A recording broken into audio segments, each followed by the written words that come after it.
मैं सबसे पहले तो आप लोगों के इस मांग के साथ, आप लोगों के इस आंदोलन में अपने को शरीक करते हुए मैं आपकी इस मांग को बल देता हूं, समर्थन देता हूं। पार्टी की ओर से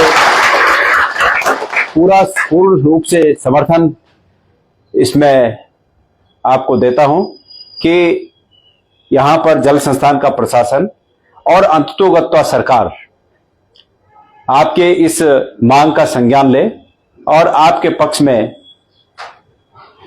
जो निर्णय हो सकता है वो निर्णय करे।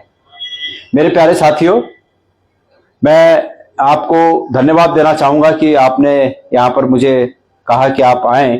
कुछ दिन से मैं बाहर था, उस दौरान मैं नहीं आ पाया, और जब मैंने आप लोगों से बातचीत हुई, हमारे पाबो के भी भाई शायद यहाँ पर होंगे, हाँ हैं, ये मुझसे इन्होंने कहा कि आप जरूर आइएगा। मैंने कहा मैं आता हूं। तो आने का मकसद ये होता है कि जब आप लोग बैठते हैं, धरने पे बैठते हैं, और उसमें पक्ष या विपक्ष कोई भी नेता अगर आता है वहां पर, तो उसका फायदा ये होता है कि ये बात माननीय मुख्यमंत्री तक जाती है। आज माननीय मुख्यमंत्री, आप सब जानते हैं कि गैरसैंण में सत्र चल रहा है और माननीय मुख्यमंत्री गैरसैंण में हैं, लेकिन एलआईयू का सिस्टम ये होता है कि उन्हें रोज रिपोर्ट देनी होती है कि आज विपक्ष के नेता या सत्ता पक्ष के नेताओं ने क्या क्या किया, कहां कहां गए, क्या क्या हुआ। तो निश्चित है, इसमें कोई शक नहीं है कि ये मामला कि आप यहां पर धरने पर बैठे हैं, ये भी मुख्यमंत्री जी के संज्ञान में है। ये बात नहीं हो सकती कि उनके संज्ञान में नहीं है, ये बात भी उनके संज्ञान में है। और आज शाम तक ये बात भी उनके संज्ञान में निश्चित रूप में होगी कि गणेश गोदियाल आप लोगों के धरने में यहां पर शामिल हुआ। मेरा यहां पर आने का मकसद यह है कि यह बात उनके संज्ञान में जाए और वो इस बात को समझे कि मोटे मोटे तौर पर गणेश गोदियाल ने वहां पर क्या कहा। और हो सकता है मेरी बात से जब उनके संज्ञान में ये बात जाएगी तो हो सकता है कि वो आपके पक्ष में कोई निर्णय लें, और यही मेरा मकसद है यहां पर आने का, यही मकसद। साथियों, ये बात जरूर है कि देश में आज जो स्थिति है वो ये है, अमूमन बेरोजगारी की, और जो आंशिक तौर पर रोजगार में लगे हुए हैं, जैसे आप लोग हैं, ये आंशिक रोजगार है, इसको पूर्ण रोजगार नहीं कहा जा सकता। जैसे कि आप लोगों ने कहा कि 9,000 रुपए में, 8,000 रुपए में, या उससे भी कम में बहुत से लोग हैं जो उससे भी कम में काम कर रहे हैं ठेकेदारों के अधीन, उसमें घर परिवार नहीं चल सकता।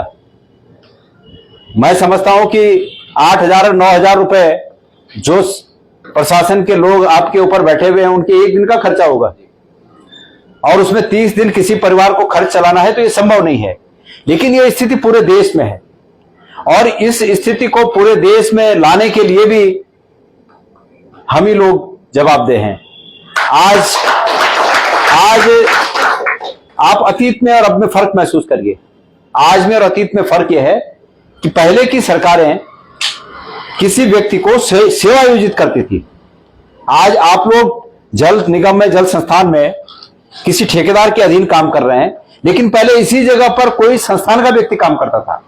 लेकिन धीरे धीरे ये चीज बंद हुई और प्राइवेट लोगों को लाया गया, और आज पिछले 10 सालों से प्राइवेटाइजेशन का ऐसा एक दौर चला है कि हर एक डिपार्टमेंट में जो क्लास 4th और उसके सहयोगी जो काम करने वाले लोग हैं, उनको हर एक व्यक्ति को किसी ठेकेदार के माध्यम से सेवायोजित किया जाता है। अब बात यह है कि सेवायोजित करने के लिए भी क्लास 4th और उससे नीचे के उसके सहायक कार्मिकों को सेवायोजित करने के लिए भी सरकार ने अतीत में 2002 या 3 की बात है, उपनल एक संस्था बनाई थी कि भाई ये सरकार की होगी। तो मैं ये पूछना चाहता हूं इस सरकार से, मैं पूछना चाहता हूं तमाम विभागीय अधिकारियों से, मंत्रियों से, मैं पूछना चाहता हूं कि जब सरकार ने अतीत में एक निर्णय किया कि इस प्रकार की सेवाओं के लिए उपनल के द्वारा या पीआरडी के द्वारा, सरकारी संस्थाओं के द्वारा कार्मिकों को कार्मिक दिए जाएंगे, जब ये व्यवस्था है तो उसके बाद ठेकेदारी की व्यवस्था कहां से आ गई? बात इतनी सी ही है, आप लोगों के सामने, आप लोगों के बात इतनी सी ही है सरकार को समझना।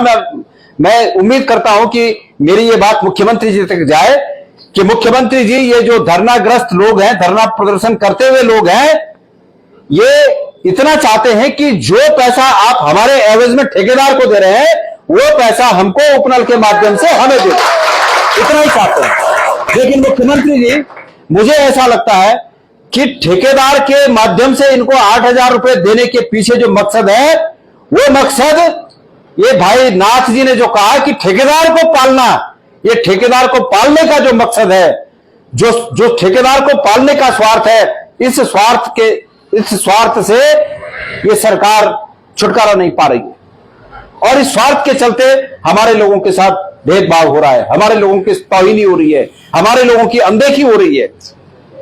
मैं इस धरने के माध्यम से माननीय मुख्यमंत्री जी से निवेदन करना चाहूंगा कि मुख्यमंत्री जी पूरे प्रदेश के मुखिया हैं, वो इन धरना करते हुए भाइयों के भी मुखिया हैं और वे जल संस्थान के महाप्रबंधक के भी मुखिया हैं, क्योंकि महाप्रबंधक, और बात सही है, अगर महाप्रबंधक चाहे भी कि आपको उपनल में समायोजित कर दिया जाए तो ये तब तक नहीं हो सकता जब तक मुख्यमंत्री जी उनकी बात पर सहमत नहीं हो, ये तब तक नहीं हो सकता।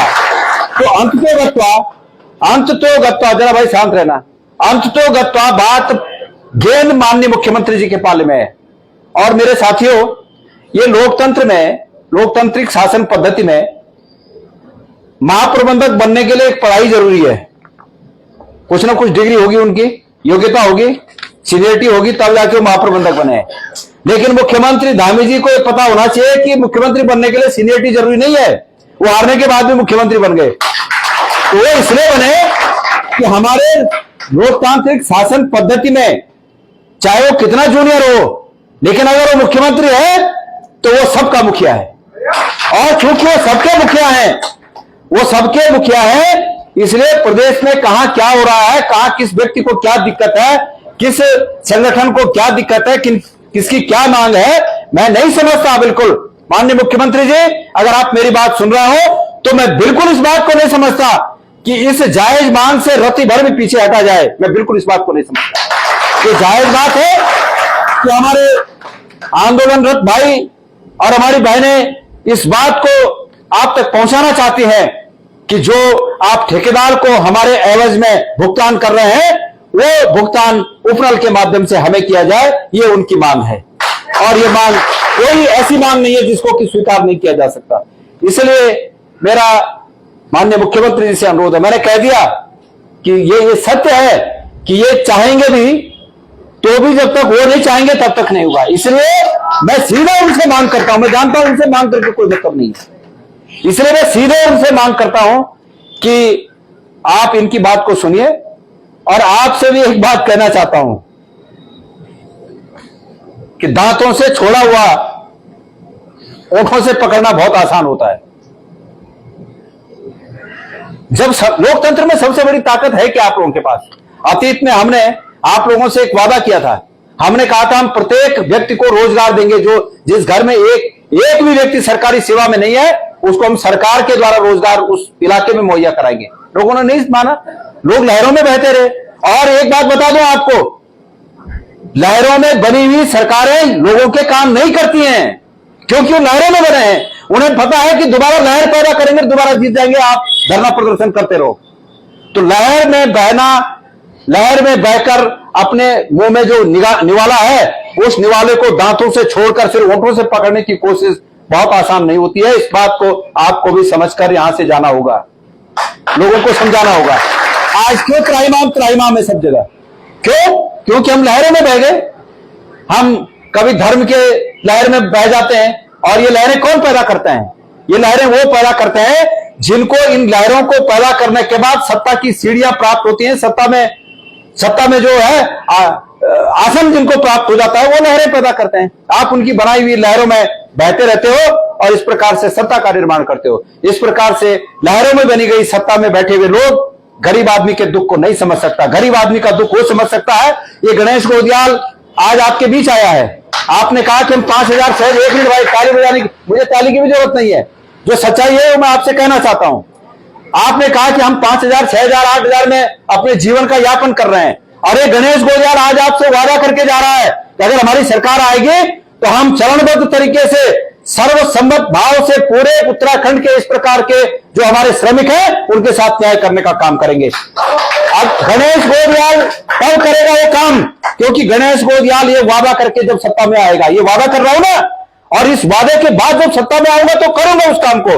और मैं भी अगर लाहौर बनाऊंगा और लाहौर में तुम लोग मुझे वोट देके बना दोगे कुछ, तो जो लहरों में जीते होते हैं ना, वो नहीं करते काम। उन्हें पता है कि दोबारा लहर बनाएंगे, दोबारा लहर बनाने की कोशिश करेंगे, कहां इनके झमेले में पड़ूं मैं।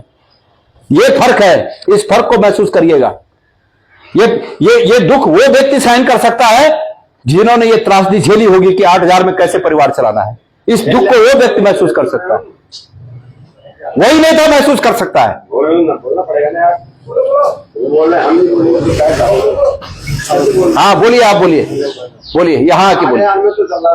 है हाँ अभी मैंने बैठा ना, तो उसके बाद बोल लेना आप, या पहले आके बोल लेना ना। तो मेरे साथियों, ये आपका, हम बहुत से, एक मेरे इलाके में एक राघवानंद जी थे, वो आपके जैसे काम करते करते वो बेचारे रिटायर हो गए। मतलब जीवन 28-30 साल नौकरी करने के बाद निरर्थक जीवन हो गया। हम ये त्रासदी को समझते हैं। राघवानंद जोशी थे एक बगदाव गांव चौथान इलाके में हमारे। जब मैं सुबह आज यहाँ के लिए निकला तो मुझे उनकी तस्वीर, मतलब उनकी याद आई कि भाई वो भी ऐसे ही जीवन भर संघर्ष करते रहे, फिर लेकिन वो फिर भी सरकारी उसमें थे, किसी ठेकेदार के पास नहीं थे। तो जो भी हुआ, मतलब सरकार से जो आया उनकी जेब में आया। ये नहीं हुआ कि सरकार से जो आया वो पहले ठेकेदार की जेब में गया, फिर कुछ इधर उधर वालों की जेब में गया होगा, और तब जो है जो बचा वो अंतिम आदमी तक आया। तो मैं माननीय मुख्यमंत्री जी से आग्रह पूर्वक ये निवेदन करना चाहूंगा कि आपकी बात को सुने, समझें, और ऐसा नहीं है कि उन तक ये बात न जाए, क्योंकि जो सूचना तंत्र है वो सूचना तंत्र का काम होता है कि आज शाम तक उनको रिपोर्ट करना कि आज क्या क्या हुआ। तो इसलिए मैं लिख के भी दूंगा, माननीय मुख्यमंत्री जी को मैं लिख के भी दूंगा कि आपकी बात पर वो सहृदयता पूर्वक विचार करें।